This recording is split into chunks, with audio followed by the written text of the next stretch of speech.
I spent $8,000 on Apple's new Mac Pro, and after testing it for the last week and comparing it to the Mac Studio and to my Intel Mac Pro, this was a mistake. Now, I'll explain why to you guys. The obvious part is that the Mac Studio is out, but there is more than that in my general review of this system. Now, taking it out of the box, it is the best unboxing experience ever.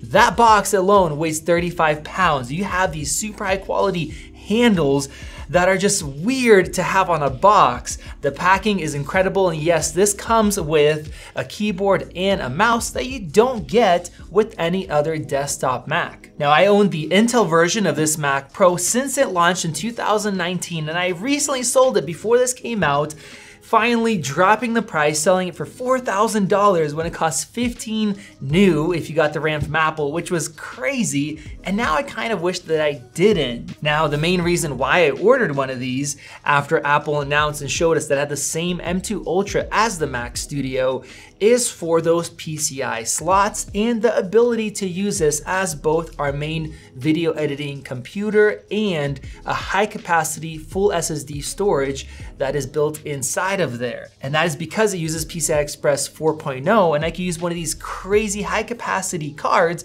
and get 26,000 megabytes per second. Now, that is overkill, but it is future proofing and it has that capability.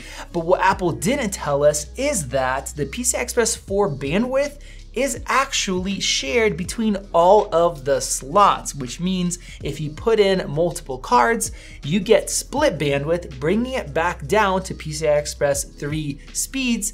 And that means I could have kept my Intel version, and if I had multiple cards, I would still get the same performance, and that is a bummer. Now, people are saying that Apple basically just took the easy way out. We know they were developing the Extreme chip, they were developing multi-cards that you can add in as well, and none of that really worked out. So this ends up being basically a backup plan where Apple is just late on their promise of the transition period and they just have to get something out. And to prove that, internally, the power supply is 1,280 watts, and the same exact spec in a Mac Studio uses less than 300. It's actually 295 watts if you max everything out and you're pulling power from the ports. That is the absolute cap, but in reality, maxing out the actual CPU and the graphics, you're sitting more at about 150. So that was reused, but the weird thing is Apple moved some things around. For example, the SSD no longer gets airflow from that side fan. It is above where the RAM used to be, and the two huge lower fans on the system, well, they blow into the case at idle speeds, but we no longer have graphics cards like the Intel version that needed that airflow. It's only some PCI slots or some other cards. And then even the top fan that cools off the GPU, the CPU, the RAM, well, maxing everything out, I've never seen it go more than just slightly above idle, basically the lower speed. Now, one thing that I expected with this Mac Pro compared to the Mac Studio was lower temperatures. And yes, we do in fact get lower temperatures, but very slightly. And on the Mac Studio, you see that even maxing out with the CPU and the GPU, the heat is only on the back. The cooler is incredible in there, and it gets all that heat out very quickly. And on the Mac Pro, looking at it, the biggest heat point was not actually where the CPU heatsink is. It was lower over here on the motherboard kind of area, and with both fans idle. So we don't get any more performance whatsoever. We don't get any more silentness of the system. The only thing is you get those slots, and they are limited at a price tag of $3,000 more. Now, there was recently an article put out by The Verge where different creatives talked about the Mac Pro and that they don't really need it. Not just because of the studio, but also because they're preferring just getting a new MacBook 16-inch because it performs more than enough. And out of the professionals they talked to, only one person said they're gonna get the Mac Pro because they don't trust the small thing talking about the Mac Studio, which of course we have tested and showed you guys the difference. With that, the professionals that needed PCI slots, well, they just said that they can get an external enclosure like this one that you can get for a couple $100 and use all the same cards that you can use inside in one of these for way less money.